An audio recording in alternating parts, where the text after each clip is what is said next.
जय माता दी। हे माता रानी, आपके इस कथा को जो भी भक्त श्रवण करें उनकी झोली खुशियों से भर देना और इस चैत्र नवरात्रि उनकी सभी मनोकामनाएं अवश्य पूर्ण करना। प्रिय भक्तगणों, कमेंट बॉक्स में एक बार प्रेम से माता रानी का जयकारा अवश्य लगाएं। आज चैत्र शुक्ल पक्ष की प्रतिपदा तिथि है और आज से नवरात्रि व्रत का आरंभ हो रहा है। नवरात्रि के पहले दिन देवी शैलपुत्री का पूजन एवं कलश स्थापना किया जाता है। इस बार चूंकि माँ हाथी पर सवार होकर आ रही हैं, तो इसे बड़ा ही शुभकारी माना जाता है और इस बार चैत्र नवरात्रि पर 5 बड़े ही शुभ योग एक साथ बन रहे हैं। तो इसीलिए इस नवरात्रि का व्रत करने तथा कथा का श्रवण करने से दुख दारिद्र्य का नाश होता है, घर में सुख समृद्धि का वास होता है, व्यक्ति के सभी रुके कार्य सिद्ध हो जाते हैं। तो आज मैं आपको सुनाने जा रही हूँ नवरात्रि के प्रथम दिन सुनी जाने वाली माँ शैलपुत्री की बड़ी ही दुर्लभ तथा पौराणिक कथा। प्रिय भक्तगणों, कथा को पूरा सुनिएगा, बीच में ना छोड़ें, अन्यथा माँ के क्रोध का सामना करना पड़ सकता है। और वीडियो को लाइक करके कमेंट में माता रानी का जयकारा जरूर लगाएं। सबसे पहले हम माता रानी के चरणों में शीश नवाते हैं। प्रेम से बोलिए जय माता दी। अब सुनिए माता शैलपुत्री की कथा। प्रिय भक्तों, माँ शैलपुत्री की कथा उनके पूर्व जन्म से आरंभ होती है, जिसे सुनना अत्यंत ही आवश्यक है। दक्ष प्रजापति ब्रह्मा जी के मानस पुत्र थे और उनकी कई पुत्रियां थीं। सभी पुत्रियां गुणवती थीं, लेकिन दक्ष प्रजापति के मन में संतोष न था। वे चाहते थे कि उनके घर में एक ऐसी पुत्री का जन्म हो जो सर्वगुण शक्ति संपन्न हो, सर्वविजयी हो। तब प्रजापति दक्ष एक ऐसी ही पुत्री के लिए कठिन तप करने लगे। तप करते करते बहुत दिन बीत गए। तब भगवती आद्या ने प्रकट होकर कहा, हे राजन, मैं तुम्हारे तप से प्रसन्न हूँ। मैं स्वयं पुत्री रूप में तुम्हारे यहाँ जन्म लूंगी। मेरा नाम उस समय सती होगा। मैं सती के रूप में जन्म लेकर अपनी लीलाओं का विस्तार करूंगी। और इस प्रकार भगवती आद्या ने सती रूप में दक्ष प्रजापति के यहाँ जन्म लिया। देवी सती प्रजापति दक्ष की सभी पुत्रियों में अलौकिक थीं। उन्होंने बचपन में ही कई ऐसी अलौकिक कृत्य कर दिखाए थे, जिन्हें देखकर स्वयं दक्ष प्रजापति को भी विस्मय की लहरों में डूब जाना पड़ा था। जब सती विवाह योग्य हो गईं, तो दक्ष को उनके लिए वर ढूंढने की चिंता हुई। उन्होंने श्री ब्रह्मा जी से परामर्श किया। ब्रह्मा जी ने कहा, देवी सती आद्या का अवतार है और आद्या आदि शक्ति और शिव आदि पुरुष हैं। इसीलिए सती के विवाह के लिए शिव ही योग्य और उचित वर हैं। तब प्रजापति दक्ष ने ब्रह्मा जी की बात मानकर देवी सती का विवाह भगवान शिव के साथ कर दिया। अब देवी सती कैलाश पर्वत में जाकर भगवान शिव जी के साथ आनंद पूर्वक रहने लगी। हालांकि भगवान शिव दक्ष प्रजापति के दामाद थे, फिर भी एक ऐसी घटना घटित हुई जिसके कारण दक्ष के हृदय में भगवान शिव के प्रति बैर और विरोध उत्पन्न हो गया। वह घटना कुछ इस प्रकार थी। एक बार श्री ब्रह्मा जी ने धर्म के निरूपण के लिए एक विशाल सभा का आयोजन किया।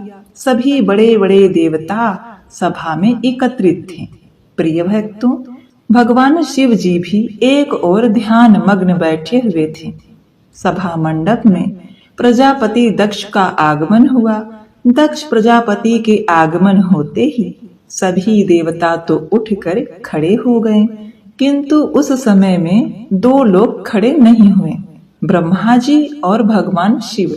दक्ष प्रजापति ने ब्रह्मा जी के विषय में तो यह सोचा कि वे तो उनके पिता हैं, अगर वे खड़े नहीं हुए तो कोई बात नहीं, लेकिन शिव जी तो मेरे दामाद हैं, उन्हें तो मेरे सम्मान में उठकर खड़े होना चाहिए था। भगवान शिव तो ध्यान में मग्न थे। उन्होंने इस ओर ध्यान ही नहीं दिया कि सभा में कौन आया है और कौन नहीं आया है, और ना ही उन्होंने उठकर अपने ससुर को प्रणाम किया। तब दक्ष प्रजापति ने इसे अपना अपमान समझा। केवल इतना ही नहीं, उनके हृदय में भगवान शिव के प्रति ईर्ष्या की अग्नि जल उठी। अब वे उनसे बदला लेने के लिए उचित समय और अवसर की प्रतीक्षा करने लगे।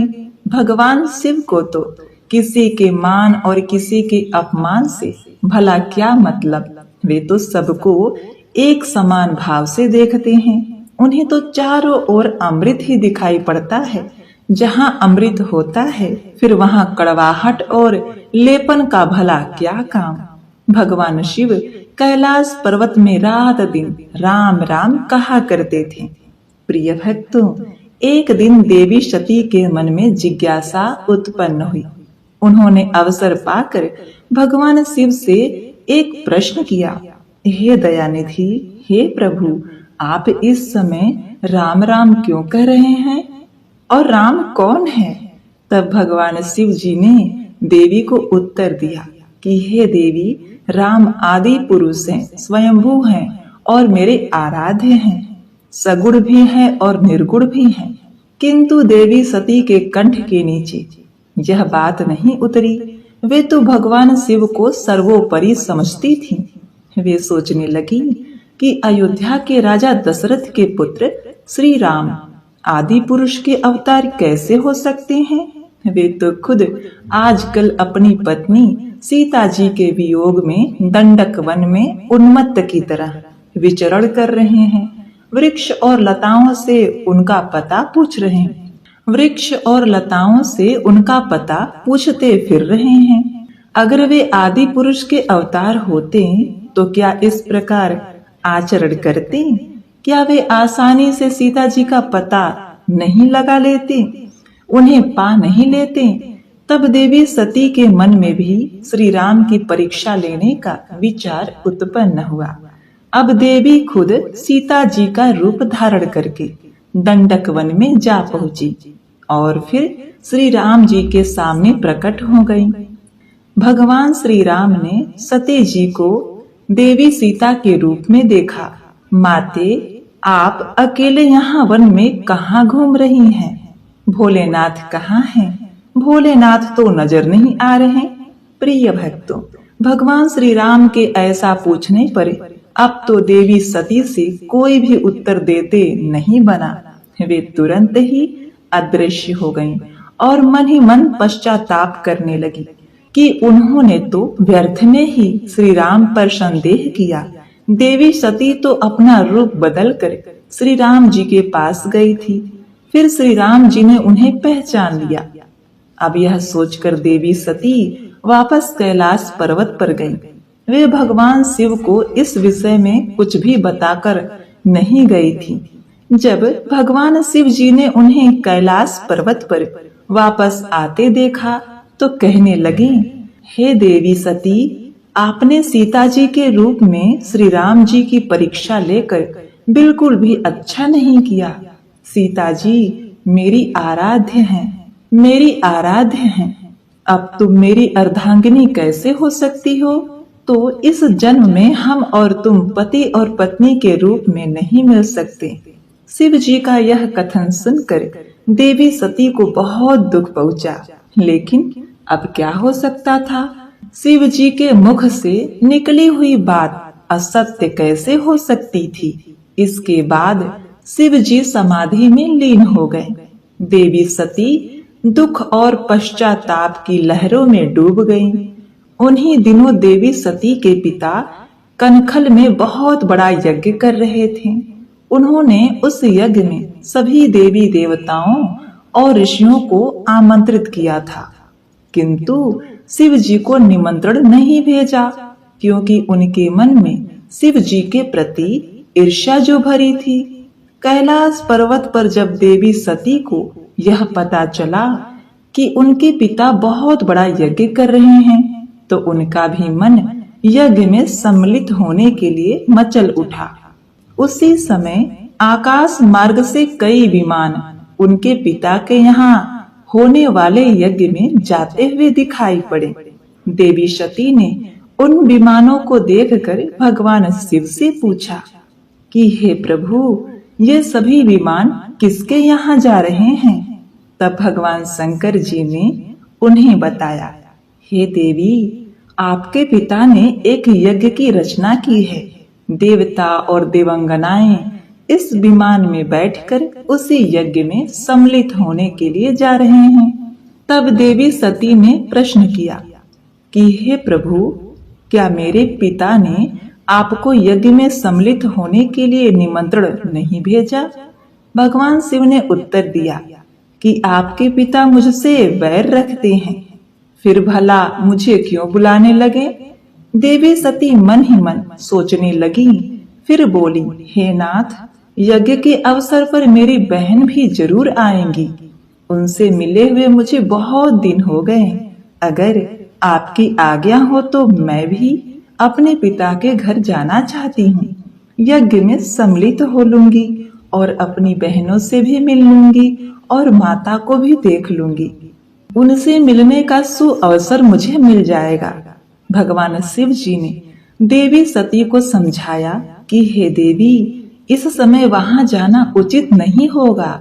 आपके पिता मुझसे बैर भाव रखते हैं। हो सकता है कि वे आपका भी अपमान करें और फिर बिना बुलाए किसी के घर जाना ठीक नहीं होगा। किंतु देवी सती अपने मायके जाने के लिए हट करने लगी। बार बार एक ही बात दोहरा रही थी और उनकी इच्छा देखकर फिर भगवान शिव जी ने उन्हें जाने की आज्ञा दे दी। उनके साथ अपना एक गढ़ भी भेज दिया जिसका नाम था वीरभद्र। देवी सती वीरभद्र के साथ अपने पिता के घर गईं, किंतु वहां पर किसी ने भी उनसे प्रेम पूर्वक व्यवहार नहीं किया। दक्ष ने भी उन्हें देखकर कहा कि तुम यहाँ पर क्या मेरा अपमान कराने आई हो? अपनी बहनों को तो देखो, वे किस तरह तरह के सुंदर अलंकारों और वस्त्र आभूषणों से सुसज्जित हैं, और तुमने बाघंबर छोड़कर भला और पहना ही क्या है? दक्ष के ऐसा कहते ही देवी सती के हृदय में पश्चाताप का सागर उमड़ पड़ा। अब वे पश्चाताप करते हुए सोचने लगी कि उन्होंने यहाँ आकर तो बिल्कुल भी अच्छा नहीं किया। भगवान तो ठीक ही कह रहे थे कि बिना बुलाए पिता के घर भी जाना नहीं चाहिए। अब क्या हो सकता है? अब तो मैं आ गई हूँ। पिता के कड़वे और अपमानजनक शब्द सुनकर भी देवी सती फिर उस यज्ञ मंडप में गई जहाँ सभी देवता और ऋषि मुनि बैठे हुए थे और यज्ञ कुंड में धू धू करती हुई अग्नि जल रही थी और उस अग्नि में आहुतियां डाली जा रही थी। देवी सती ने यज्ञ मंडप में सभी देवताओं के तो भाग देखे, किंतु भगवान शिव जी का भाग नहीं देखा।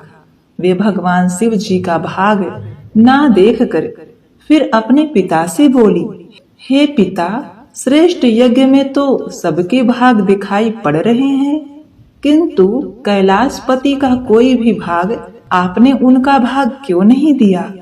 प्रजापति दक्ष ने बड़े ही गर्व से उन्हें बताया, हे पुत्री, मैं तुम्हारे पति को देवता नहीं समझता। अरे वह तो भूतों का स्वामी, नग्न रहने वाला, हड्डियों की माला धारण करने वाला है।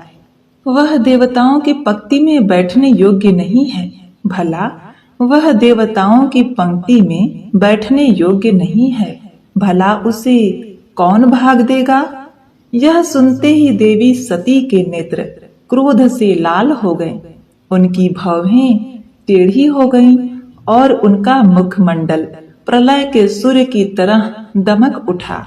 उन्होंने पीड़ा और अपमान से तिल मिलाते हुए कहा, ओह, मैं इस शब्दों को कैसे सुन रही हूँ? मुझे धिक्कार है। देवताओं, तुम्हें भी धिक्कार है। तुम भी उन कैलाशपति के लिए इन शब्दों को भला कैसे सुन रहे हो, जो मंगल के प्रतीक हैं, जो क्षण मात्र में संपूर्ण सृष्टि को नष्ट करने की शक्ति रखते हैं। वे मेरे स्वामी हैं। नारी के लिए उनका पति ही स्वर्ग होता है। जो नारी अपने पति के लिए अपमानजनक शब्द को सुनती है, उसे नरक में जाना पड़ता है। पृथ्वी सुनो, आकाश सुनो, और देवताओं तुम भी सुनो।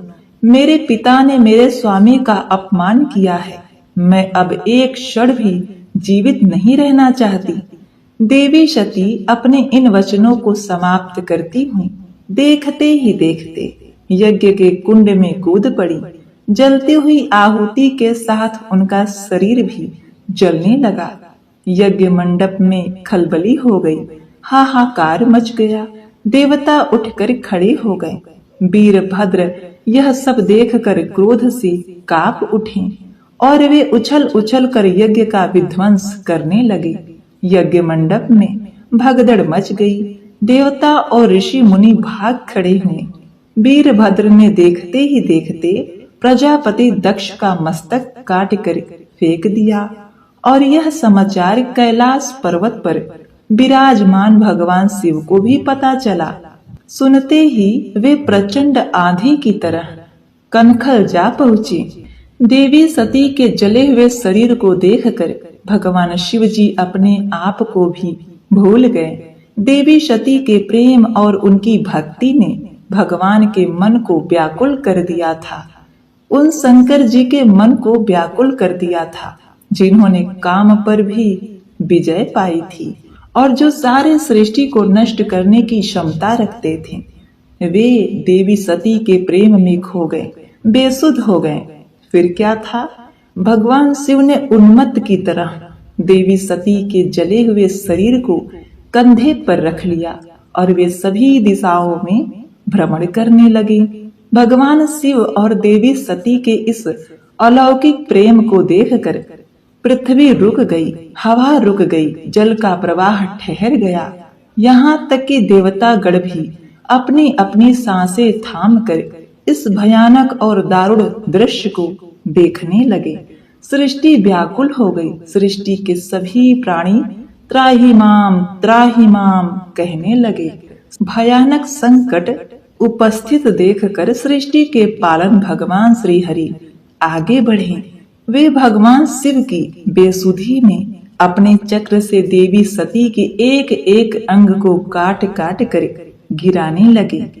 धरती पर 51 जगह पर देवी सती के अंग कट कट कर गिर गए। देवी सती के जब सारे अंग कट कर गिर गए, तब भगवान शिव जी पुनः अपने आपे में आए। जब वे अपने आपे में आए तो पुनः सृष्टि के सारे कार्य चलने लगे। धरती पर जिन 51 स्थानों पर देवी सती के अंग कटकर गिरे थे, वही स्थान आज शक्ति पीठ के नाम से जाने जाते हैं। आज भी उन स्थानों पर देवी का पूजन होता है। अपनी प्रिय पत्नी सती के वियोग में महादेव ने भी वैराग्य धारण किया और वे घोर तपस्या में लीन हो गए। इन्हीं दक्ष प्रजापति की एक पुत्री थी जिसका नाम था स्वधा। उसका विवाह पितरों के साथ हुआ था। इन पितरों की 3 मानसी पुत्रियां थी, मैना, धन्या और कलावती। अब देखिए, एक बार ऐसा हुआ कि यह तीनों कन्याएं भगवान विष्णु के दर्शन के लिए श्वेत द्वीप में पधारी और उसी समय चारों संकादिक कुमार वहां पहुंच गए। इन चारों सिद्ध गणों को देखकर वहां उपस्थित सभी लोगों ने अपने आसन से उठकर उनका स्वागत सत्कार किया।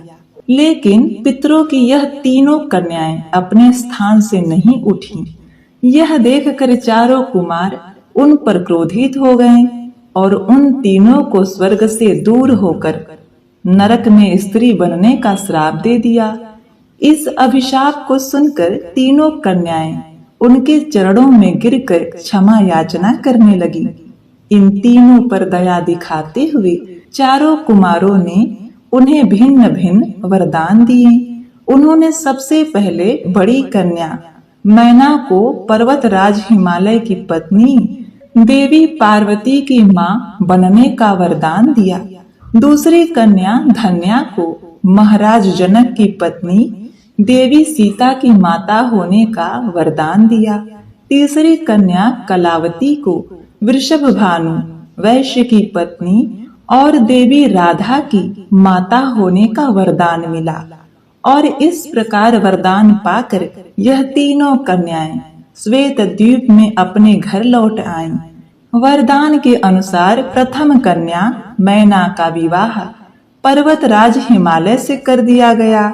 विवाह के पश्चात सभी देवी देवता राजा हिमालय और देवी मैना के पास पधारे। उन्हें कठोर तपस्या करके देवी उमा को अपनी पुत्री के रूप में प्राप्त करने का अनुरोध करने लगे। और ऐसा इसीलिए आवश्यक था क्योंकि उस समय सभी देवी देवता तारकासुर नामक राक्षस के कोप से त्रस्त हो चुके थे, जिसे केवल महादेव का पुत्र ही मार सकता था। देवी सती के आत्मदाह के कारण यह कार्य अधूरा रह गया था और अब इस कार्य को पूर्ण करने के लिए देवी सती को पार्वती के रूप में अपना अगला जन्म लेना था। देवताओं की आज्ञा को जीर्णोद्धार करके राजा हिमालय और उनकी पत्नी तपस्या में लीन हो गए। देवी मैना सदैव ब्राह्मणों को दान देती, बड़े ही भक्ति भाव से देवी उमा की उपासना करती। पवित्र गंगा नदी के किनारे देवी उमा की मिट्टी की मूर्ति बनाकर देवी मैना उसे नाना प्रकार के भोग अर्पण करती। कठोर व्रत का पालन करते हुए कभी निराहार रहती तो कभी जल पर ही निर्भर रहती। एक समय तो उन्होंने केवल वायु पर ही जीवन यापन किया। इस प्रकार कठोर तपस्या करते हुए उन्हें 27 वर्ष बीत गए। इतने लंबे काल तक तपस्या करने के बाद जगदम्बा उमा देवी मैना से अत्यंत प्रसन्न हुई और उन्हें दर्शन देकर वरदान मांगने के लिए कहा। तब देवी मैना ने उनसे आग्रह किया कि वे स्वयं उनकी पुत्री के रूप में अवतरित हों। देवी उमा ने उन्हें यह वरदान दिया और राजा हिमालय के घर पार्वती के रूप में अवतरित हुई। हिमालय पर्वतों के राजा थे और पर्वत को शैल भी कहते हैं, इसीलिए माँ पार्वती का नाम शैलपुत्री भी पड़ा। उनका एक अन्य नाम हेमवती भी है। तो यह थी माता शैलपुत्री की पूर्व जन्म से लेकर यह जन्म तक संक्षिप्त कथा। तो सभी भक्तगण मिलकर माता रानी का जयकारा लगाइए, बोलिए अम्बे मात की जय, जय माता शैलपुत्री। प्रिय भक्तों, अब आइए सुनते हैं नवरात्रि व्रत कथा। जयंती मंगला काली भद्रकाली कपालिनी, दुर्गा क्षमा शिवा धात्री, स्वाहा स्वधा नमोस्तुते। एक समय बृहस्पति जी ने ब्रह्मा जी के समक्ष नवरात्रि का महत्व जानने की इच्छा जताई। उन्होंने कहा, इस व्रत का क्या फल है, इसे किस प्रकार किया जाता है, सबसे पहले इस व्रत को किसने किया था, ये सब विस्तार से कहिए।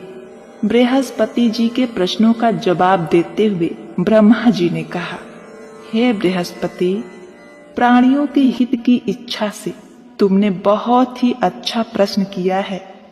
जो मनुष्यों की मनोरथ पूर्ण करने वाली माँ दुर्गा, महादेव, सूर्य और नारायण का ध्यान करता है, वे धन्य है। यह नवरात्रि व्रत संपूर्ण मनोकामनाओं को पूर्ण करने वाला है। इस व्रत को करने से पुत्र सुख, धन, विद्या और अपार सुख की अनुभूति होती है। इस व्रत को करने से रोग दूर हो जाता है, घर में समृद्धि की वृद्धि होती है, बाज को पुत्र की प्राप्ति होती है, समस्त पापों से छुटकारा मिल जाता है। जो मनुष्य इस नवरात्रि व्रत को नहीं करता वह अनेक दुखों को भोगता है। यदि व्रत करने वाला मनुष्य सारे दिन का उपवास न कर सके तो एक समय भोजन करे और 10 दिन बांधवों सहित नवरात्र व्रत की कथा का श्रवण करे। हे बृहस्पति, जिसने पहले इस महाव्रत को किया वह कथा मैं तुम्हें सुनाता हूँ। प्रिय भक्तगणों, आगे ब्रह्मा जी बोले, प्राचीन काल में मनोहर नगर में पीठत नाम का एक अनाथ ब्राह्मण रहता था। वह दुर्गा माँ का भक्त था। उसे संपूर्ण सद्गुणों से युक्त सुमति नाम की एक अत्यंत सुंदर कन्या उत्पन्न हुई।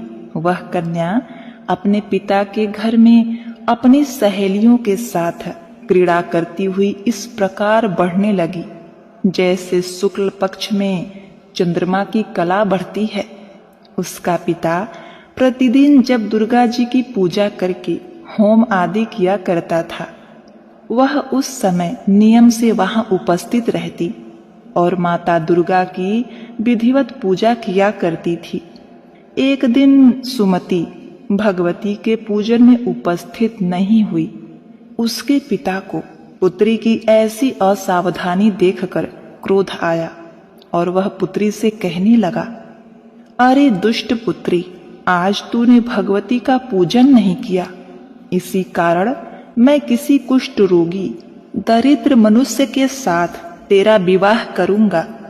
पिता की बात सुनकर सुमति को बड़ा दुख हुआ और पिता से कहने लगी, हे पिता, मैं आपकी कन्या हूँ तथा सब तरह आपके अधीन हूँ।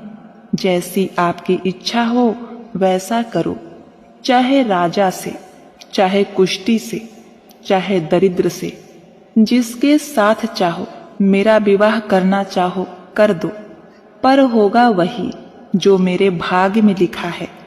क्योंकि कर्म करना मनुष्य के अधीन है, पर फल देना ईश्वर के अधीन है। कन्या के निर्भयता से कहे हुए वचन सुनकर उस ब्राह्मण ने क्रोधित हो अपनी कन्या का विवाह एक कुष्ठी के साथ कर दिया और अत्यंत क्रोधित हो पुत्री से कहने लगा, हे पुत्री, अपने कर्म का फल भोगो। देखें भाग्य के भरोसे रहकर तुम क्या क्या करती हो।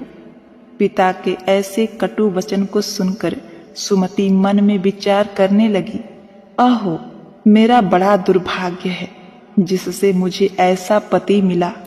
इस तरह अपने दुख का विचार करती हुई वह कन्या अपने पति के साथ वन में चली गई और डरावने कुत्सा युक्त उस निर्जन वन में उन्होंने वह रात बड़े कष्ट से व्यतीत की। उस गरीब बालिका की ऐसी दशा देख देवी भगवती ने पूर्व पुण्य के प्रभाव से प्रकट हो सुमति से कहा, हे दीन ब्राह्मणी, मैं तुझसे प्रसन्न हूँ, तुम जो चाहो वरदान मांग सकती हो। भगवती दुर्गा का यह वचन सुनकर ब्राह्मणी ने कहा, आप कौन हैं? सारी बातें मुझसे कहिए। ब्राह्मणी का ऐसा वचन सुनकर देवी ने कहा कि मैं आदि शक्ति भगवती हूँ, ब्रह्म विद्या व सरस्वती। प्रसन्न होने पर मैं प्राणियों का दुख दूर कर उनको सुख प्रदान करती हूँ। हे ब्राह्मणी, मैं तुझ पर तेरे पूर्व जन्म के पुण्य के प्रभाव से प्रसन्न हूँ। हे ब्राह्मण कन्या, तुम्हारे पूर्व जन्म का वृत्तांत सुनाती हूँ, तुम सुनो। तू पूर्व जन्म में निषाद की स्त्री थी और अति पतिव्रता थी। एक दिन तेरे पति निषाद ने चोरी की।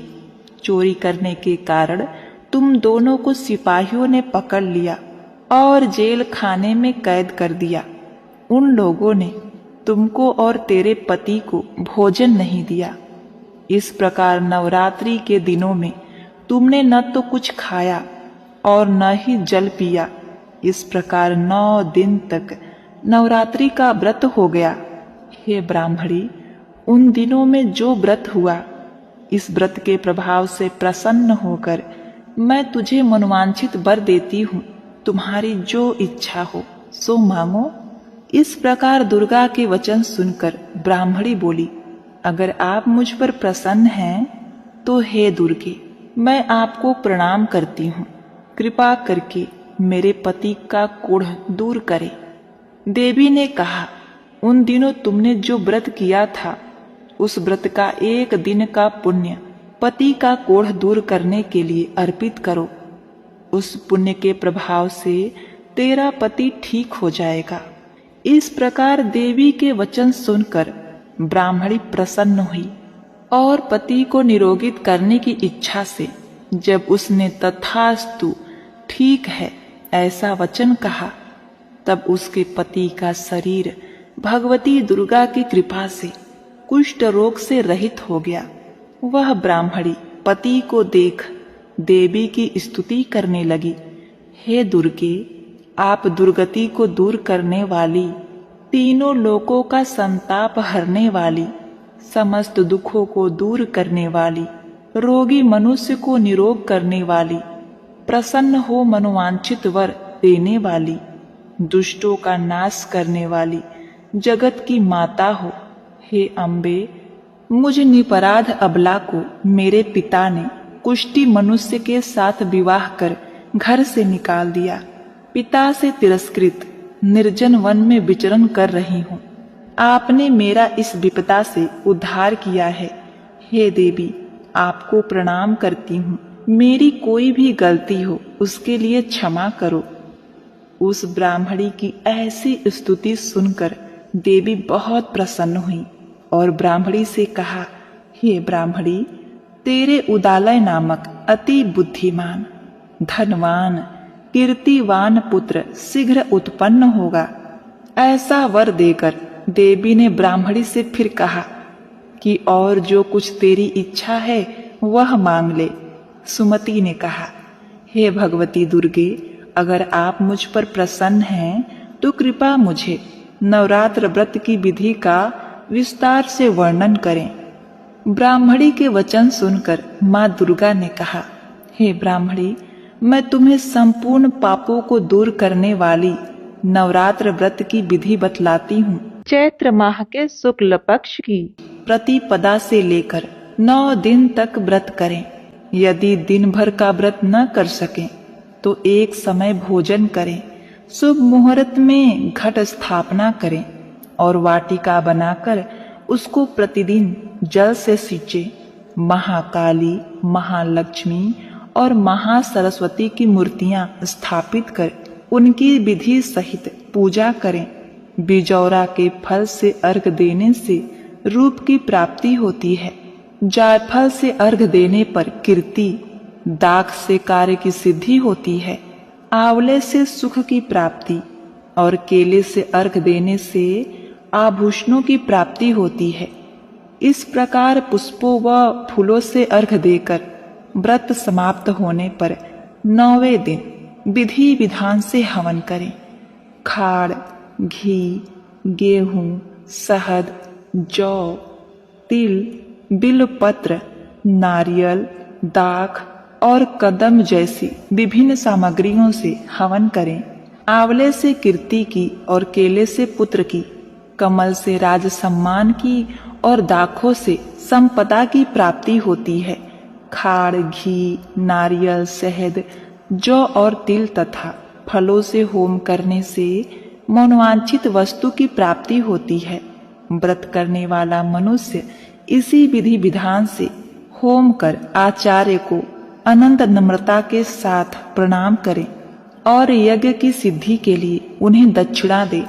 इस प्रकार बताई गई विधि के अनुसार जो मनुष्य व्रत करता है उसके सभी मनोरथ सिद्ध होते हैं।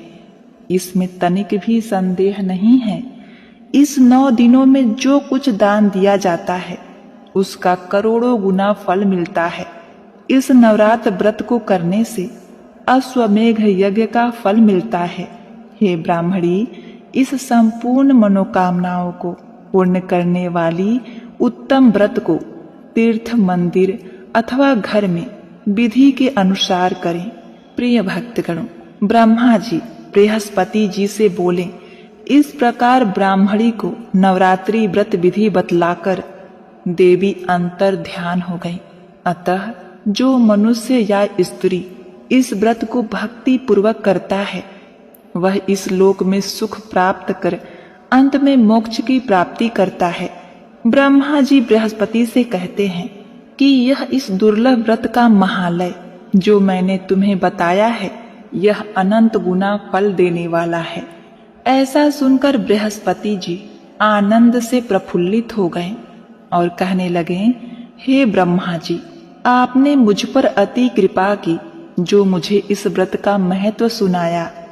ब्रह्मा जी बोले, हे बृहस्पति, यह देवी भगवती संपूर्ण लोकों का पालन करने वाली हैं। इस महादेवी के प्रभाव को कौन जान सकता है? प्रेम से बोलो, देवी भगवती की जय। ओम नमः शिवाय। जय माता दी।